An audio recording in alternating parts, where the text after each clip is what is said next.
Genesis chapter 8.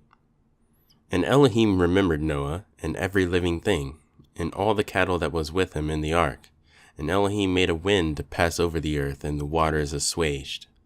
The fountains also of the deep and the windows of heaven were stopped, and the rain from heaven was restrained.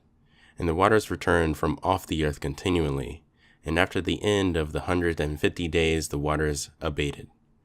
And the ark rested in the 7th month on the 17th day of the month. And the ark rested in the 7th month on the 17th day of the month upon the mountains of Ararat. And the waters decreased continually until the 10th month. In the 10th month on the 1st day of the month were the top of mountains seen. And it came to pass at the end of 40 days that Noah opened the window of the ark which he had made. And he sent forth a raven, which went forth to and fro until the waters were dried up from off the earth. Also he sent forth a dove from him to see if the waters were abated from off the face of the ground. But the dove found no rest for the sole of her foot, and she returned to him into the ark, for the waters were on the face of the whole earth. Then he put forth his hand and took her, and pulled her in unto him into the ark. And he stayed yet for another 7 days, and he sent forth the dove out of the ark.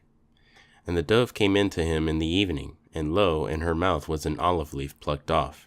So Noah knew that the waters were abated from off the earth.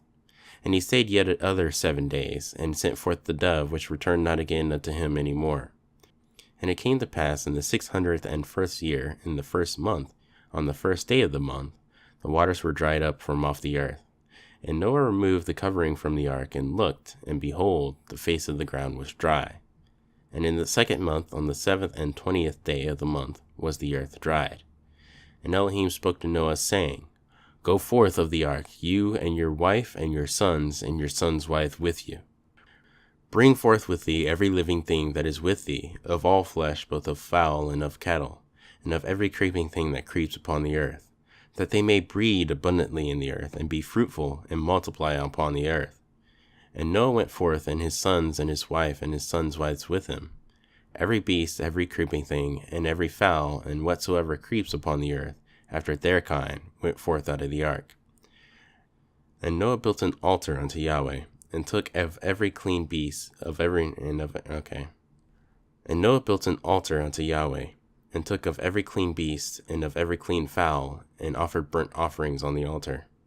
And Yahweh smelled a sweet savor, and Yahweh said in his heart, I will not again curse the ground any more for man's sake, for the imagination of man's heart is evil from his youth.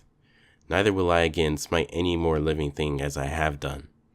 While the earth remains, seed time and harvest, and cold and heat, and summer and winter, and day and night shall not cease.